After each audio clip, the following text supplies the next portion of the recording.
السلام علیکم، میں ہوں عفت نوید اور اجالوں کے سفیر کے سلسلے میں ایک اور سفیر سے آپ کی ملاقات کرانے جا رہی ہوں۔ اور پہلے میں یہ بتاتی چلوں کہ اس پورے سلسلے میں جو نام ہم استعمال کریں گے لیں گے آپ کے سامنے، تو وہ فرضی نام ہوں گے، کسی سے مطابقت محض اتفاقیہ ہوگی۔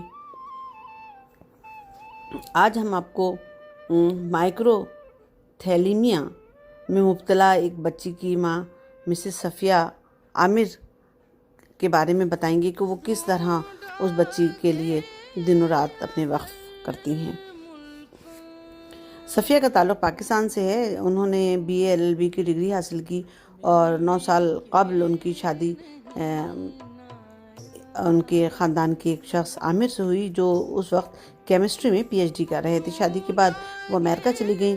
ان کے شوہر کا اسٹوڈنٹ ویزا تھا، آمدنی تو اتنی نہیں تھی لیکن گزارے لائق تھی، مگر امیگریشن کو برقرار رکھنے کے لیے تعلیم کا جاری رکھنا ضروری تھا، تاوقت یہ کہ کوئی مناسب نوکری نہ مل جائے۔ شادی کے کچھ عرصے بعد ہی وہ حاملہ ہو گئیں۔ بحیثیت نئی مہاجر وہ کچھ تنہائی کا شکار تو تھیں، مگر پریگننسی بالکل نارمل تھی۔ حاملیت کے دوران الٹرا ساؤنڈ بھی ہوتے رہے، مگر کچھ بھی پتہ نہیں چلا کہ کسی قسم کی ایب نارمیلٹی یا نقص ہے۔ جب ان کے ہاں بچی کی ولادت ہوئی تو اول نال یعنی کارڈ کاٹے بغیر ہی انہیں بچی دے دی۔ انہوں نے فوراً کہا کہ یہ آنکھیں کیوں نہیں کھول رہی ہے، تو انہوں نے کہا ابھی سوجن ہے، اس لیے آنکھیں نظر نہیں آ رہی ہیں۔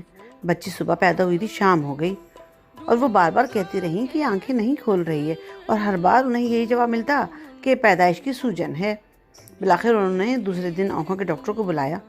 ڈاکٹر نے CT اسکین کے بعد بتایا کہ بچی کے آئی بالز بہت چھوٹے ہیں اور اندر بچی کی آنکھیں پوری نہیں بنی۔ پھر انہوں نے کہا کہ ایک ٹیسٹ اور کریں گے، پتہ کرنے کے لیے کہ اس کی آنکھوں سے روشنی گزر بھی رہی ہے کہ نہیں۔ یہ سن کر ان کا ذہن کسی کام کے لائق ہی نہیں رہا۔ انہیں کوئی احساس نہیں ہوا، نہ غم نہ خوشی، بس وہ منجمد سی ہو کر رہ گئیں۔ ان کے دل میں یہی تھا کہ شاید تھوڑا بہت نظر آ رہا ہو۔ اس کی مزید ٹیسٹنگ کے لیے بچی کو آنکھوں کے مشہور ہاسپٹل لے گئے۔ MRI ہوا تو ان سے دستخط کروائے گئے کہ اگر بے ہوشی کے دوران کچھ ہو گیا تو ہاسپٹل کی ذمہ داری نہیں ہوگی۔ اس لمحے یہ کانپ گئیں، بہت بے بسی محسوس کر رہی تھی۔ MRI کے بعد پتہ چلا کہ آپٹک نروز مکمل طور پر نہیں بنی تھی۔ ڈاکٹرز نے کہا کہ اوپر کی کوئی خرابی ہوتی تو تبدیلی ممکن تھی، لیکن اعصاب کا ربط نہ ہونے کی وجہ سے علاج ممکن نہیں۔ انہوں نے اس کا نام مائکرو تھیلیمیا بتایا، جو بہت ہی شاذ و نادر بیماری ہے جس کا تعلق جینز یا کروموزوم سے بھی ہو سکتا ہے، تاہم حتمی وجہ نہیں بتائی گئی۔ اب ان سے صفیہ سے سوال کیا گیا کہ کیا ان کے خاندان میں اس طرح کی کوئی کبھی بیماری رہی ہے، تو اس پر انہوں نے کہا کہ ان کے شوہر کے 11 بہن بھائی ہیں۔ ان کے خاندان میں ذہنی بیماری کے علاوہ آنکھوں کی ایک بیماری بھی پائی جاتی ہے جو موروثی ہے، لیکن اس بیماری کا پتہ نہیں چلا۔ پھر انہیں اگلے بچے کے لیے باخبر کیا گیا کہ امکانات ہیں، لیکن ہم نے چانس لیا کہ ہاں ایک بیٹا اور ہوا جو بالکل نارمل ہے۔ بچی کی بیماری کا ذکر کرتے ہوئے صفیہ عامر نے بتایا کہ ابتدا میں تو وہ بالکل نارمل تھی، سوائے اس کے کہ نہ دیکھنے کی وجہ سے جو مسائل ہو سکتے تھے وہی تھے۔ باتیں بھی وہ بالکل ٹھیک کرتی تھی، پوری ABC اور کئی پومز بھی یاد تھیں اسے۔ اس کی موٹر اسکلز بہرحال بہتر نہیں تھیں اور اس کے لیے اسے مدد ملتی تھی، مثلاً ہاتھ میں ٹیلی فون پکڑنے میں دشواری، بینائی نہ ہونے کی وجہ سے پاؤں رکھتے ہوئے ڈرتی تھی، اس لیے اس کی آکوپیشنل تھیراپی، فزیکل تھیراپی اور اسپیچ تھیراپی بھی ہوتی رہی، لیکن بالکل ابتدا سے نہیں، بلکہ کچھ عرصے بعد، یعنی 1.5-2 برس کی عمر میں۔ اب ایسے میں لوگوں کا بچی کے ساتھ کیا رویہ تھا، اس پر صفیہ نے بتایا کہ ثانیہ، یعنی وہ جو معذور بچی ہے، ثانیہ کی پیدائش کے 1 سال بعد جب یہ اپنی بچی کے ساتھ پاکستان ملنے گئیں تو وہاں لوگوں کا رویہ بہت ہی تکلیف دہ تھا۔ کسی نے ان کے متعلق کہا کہ یہ بہت مغرور تھیں، اس لیے اس کو سزا ملی ہے۔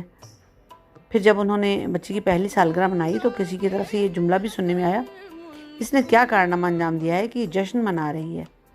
جملہ صفیہ کے سامنے تو نہیں کہا گیا تھا، لیکن انہیں بعد میں پتہ چلا تو بہت بڑی تکلیف محسوس کی انہوں نے۔ جب یہ پاکستان گئیں تو شروع میں تو بچی ان سے چمٹی رہتی تھی، اور لیکن پھر جلد ہی یہ ان کی بہنوں سے بھی مانوس ہو گئی۔ بہن کو تو اس سے اتنا پیار ہو گیا کہ وہ ضد کرتی تھی کہ ثانیہ کو اسے دے دیا جائے۔ پھر یہ جب امریکہ لوٹی تو بچی کی ٹیسٹنگ وغیرہ دوبارہ شروع ہونے کے مراحل شروع ہو گئے۔ انہیں توقع تھی کہ امریکہ میں سب کچھ بہتر ہو جائے گا، مگر ابتدا میں چونکہ ان کا امیگریشن اسٹیٹس بطور طالب علم جسے FI کہتے ہیں تھا، لہٰذا اتنی سہولیات نہیں تھیں۔ البتہ نوکری ملنے کے بعد سہولتیں بہتر ہوئیں، اور یہ کہ گھر میں مختلف شعبوں سے تعلق رکھنے والی ٹیمیں آتی اور اپنی خدمات مہیا کرتی۔ ثانیہ کی موٹر اسکل بہتر کرنے کے لیے اسے مختلف چیزوں سے ایکسپوز کرتے تاکہ اس کا جسم ان سے آشنا ہو۔ اکثر و بیشتر سیشنز پارک میں ہوتے۔ کیونکہ ثانیہ چلنے سے ڈرتی تھی تو وہ اسے گھاس پہ چلاتے اور مختلف قسم کی ایکٹیویٹیز مختلف کھلونوں سے کرتے۔ پھر اس سے کیا ہوا کہ پہلے کے مقابلے میں ثانیہ زیادہ سرگرمیوں میں حصہ لینے لگی۔ اس کی جھجک دور ہو گئی، چھو کر چیزوں کے نام بتانے لگی، اس کی بات چیت بھی بہتر ہو گئی۔ یہ سیشنز ہفتے میں ایک بار ہوتے تھے۔ اس طرح اس کے دور رس اچھے نتائج کے امکان تھے۔ لیکن پھر یہ سلسلہ رک گیا کیونکہ ان کی بہن کی طبیعت خراب تھی، اتنی کہ ڈاکٹرز نے جواب دے دیا تھا اور ان کا پاکستان جانا بہت ضروری تھا۔ ادھر ان کے شوہر کا اصرار کہ جا رہی ہو تو حاملہ ہو کر جاؤ، ورنہ میں تمہیں 2 سال تک نہیں بلاؤں گا۔ تو انہوں نے اس بات سے اختلاف کیا کہ یہ بہت جلدی ہے، ادھر میں بہت اسٹریس میں رہوں گی، میرا دوبارہ پریگننٹ ہو جانا درست نہیں۔ شوہر کو ان کا راضی نہ ہونا اتنا برا لگا کہ بطور سزا انہوں نے 2 سال تک انہیں بلایا نہیں امریکہ میں۔ اس عرصے میں ان کی پڑھائی ختم کر کے یہ نوکری پر لگ چکی تھی اور بہن کا بھی انتقال ہو گیا تھا، اور بچی پاکستان میں تھوڑا سا عرصہ تو ٹھیک رہی، مگر اس کے بعد کیا ہوا کہ وہ انہیں چھوڑتی نہیں تھی۔ لگتا تھا کہ نئے ماحول سے اسے خوف پیدا ہو گیا ہے۔ یہ بڑا مشکل وقت تھا ان کے لیے، لیکن انہوں نے ہمت سے کام لیا۔ ہر چیز میں وہ بہت بولڈ ہو گئی تھی، خود ہی گاڑی چلا کر ہر جگہ چلی جاتی تھیں اور ہر طرح کے حالات سے نبٹ رہی تھی۔ لیکن اس 2 سال کے عرصے میں بچی کی ذہنی حالت پر بہت برا اثر پڑا۔ وہ گویا اپنے اندر بندھی چلی گئی۔ امریکہ میں خالی گھر میں رہنے والی پاکستان کے ہجوم والے گھر میں اپنے اندر سمٹ کر رہ گئی۔ پھر جب یہ امریکہ واپس گئی تو ثانیہ کی فزیکل تھیراپی اور اسپیچ تھیراپی اور آکوپیشنل تھیراپی کے سیشنز کا طویل وقفہ ہوا۔ اتنا عرصہ پاکستان میں رہنے کی وجہ سے باپ اور بیٹی کے درمیان جو ایک فاصلہ پیدا ہوا تھا، اس کی بنا پر باپ جو ہے بچی کا یہ رویہ برداشت نہیں کر پا رہے تھے۔ اس کی ضد سے، غصے میں کبھی کبھی ان کے شوہر کا ہاتھ بھی اس پر اٹھ جاتا تھا۔ ان کے اس رویے سے بچی چڑ جاتی، سختی کرتے تو اپنے بال نوچنے لگتی، اپنے آپ کو مارتی۔ ان کے شوہر کا رویہ ان کے لیے بھی ناقابل برداشت ہو چکا تھا۔ ان کی بہت لڑائیاں ہونے لگیں۔ اپنے اس شوہر کے رویے کی وجہ بتاتے ہوئے انہوں نے بتایا کہ انہیں لگتا ہے کہ یہ بچی ایک بوجھ ہے اور اس پر اگر محنت کریں گے تو کوئی فائدہ نہیں ہوگا۔ انہوں نے اس کی معذوری کو پوری طرح قبول نہیں کیا، جبکہ ان کے دوسرے بچے کے ساتھ ان کا رویہ بالکل ٹھیک ہے۔ وہ ثانیہ کے لیے تو یہ تک سمجھتے ہیں کہ اسے کھلونا کی بھی ضرورت نہیں۔ صفیہ نے بتایا کہ اب ان کی بیٹی 8 سال کی ہو چکی ہے۔ اس کی 3 قسم کی معذوری سے انہیں بڑی مشکلات کا سامنا رہا۔ پہلے تو انہوں نے اسے اسپیشل نیڈ اسکول میں داخل کروایا جہاں وہ 2 سال رہی۔ پھر انہوں نے اس کی معذوری کی وجہ سے کہ اب اسے یہاں مزید نہیں رکھا جا سکتا تو نابینا بچوں کے سینٹر میں داخل کروا دیا جہاں وہ 10 مہینے رہی۔ اس زمانے میں اس کی مزید ٹیسٹنگ ہوئی اور اب اسے آئسٹک اور ذہنی معذوری میں مبتلا قرار دے دیا گیا ہے۔ ثانیہ کون سے کام خود کر سکتی ہے؟ اس کے جواب میں صفیہ نے بتایا کہ اپنے کپڑے اور جوتے اتار لیتی ہے، پہن نہیں سکتی، باتھ روم کا بھی نہیں بتاتی اور ابھی ڈائپرز پر ہی ہے، اسے دیکھ کر وہ کہتی ہیں کہ میں دعا کرتی ہوں کہ اللہ میاں اس کو اتنی سمجھ تو دے دے کہ وہ اپنا کام خود کر سکے۔ اپنے چھوٹے بھائی کے ساتھ اس کا رویہ شروع میں تو اس کے ساتھ کافی کھلتی تھی، لیکن اب کچھ لڑائیاں ہونے لگی ہیں۔ عام طور پر اس کے ساتھ اس کا رویہ اچھا ہی ہوتا ہے۔ صفیہ کی آواز بہت اچھی ہے اور اسے گانے کا بھی بہت شوق ہے، اور ذوق بھی اس کا بڑا اعلیٰ ہے۔ جیسے اسے نور جہاں، استاد نصرت فتح علی خان، عابدہ پروین کے گانے جب بھی موڈ ہو تو بڑا اچھا سر میں گاتی ہے اور اچانک ہی گانا شروع کرتی ہے، اور وہ اتنی سریلی ہے کہ صفیہ بتاتی ہیں کہ اگر آپ اس کا گانا سن لیں تو آپ حیران رہ جائیں۔ اور خاص طور پر عابدہ پروین کا گانا کہ جب سے تم نے مجھے دیوانہ بنا رکھا ہے، یہ اس کا پسندیدہ ہے۔ اور پیانو جو کہ اس کا کھلونا تھا، اس کو خود ہی بجا بجا کر اس نے دھنیں بنانا شروع کر دی۔ اس کا فطری رجحان موسیقی کی طرف ہی ہے۔ وہ کہتی ہیں کہ اگر اس طرح کی اولاد پیدا ہو جائے تو یہ ذمہ داری صرف ماں کی ہی نہیں ہے، دونوں کی ہے۔ اگر اس طرح کے بچوں کا خیال صرف ماں رکھتی ہے تو اس کا غم دوہرا ہے، یعنی اس کی معذوری اور شوہر کا رویہ بھی برداشت کرے۔ اس طرح کے حالات میں انسان اندر سے ٹوٹ جاتا ہے۔ یہ بھی سوچنا چاہیے کہ زیادتی آپ اپنی ہی اولاد سے کر رہے ہیں۔ انہوں نے سماج سے مطالبہ کیا کہ معذوری کا شکار ان بچوں کو ایسی نظروں سے دیکھنے سے گریز کرے جیسے وہ عجیب مخلوق ہیں۔ ان کا رویہ رحم کھانے والا ہوتا ہے، اور اکثر وہ بچی کی وجہ سے ان سے بھی کترانے لگے ہیں، نہیں ملتے۔ اس رویے سے ان کا دل بڑا دکھتا ہے۔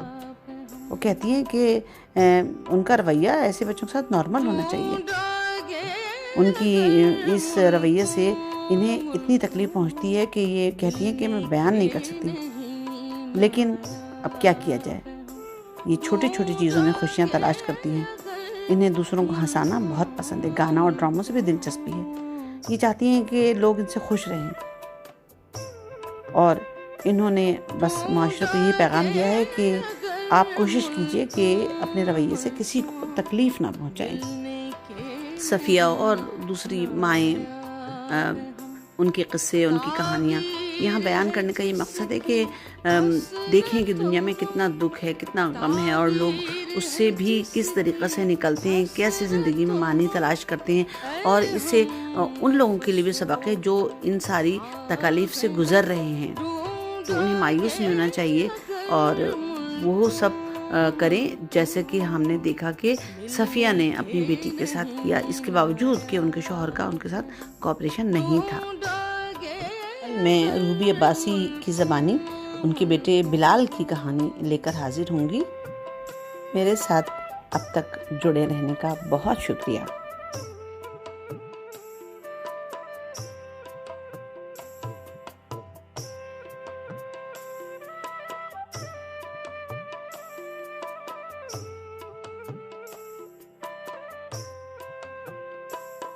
اے درد بتا کچھ تو ہی پتا، اے درد بتا کچھ تو ہی پتا، اب تک یہ معمہ حل نہ ہوا، اے درد بتا کچھ تو ہی پتا، اب تک یہ معمہ حل نہ ہوا، ہم میں ہے دل بےتاب نہاں،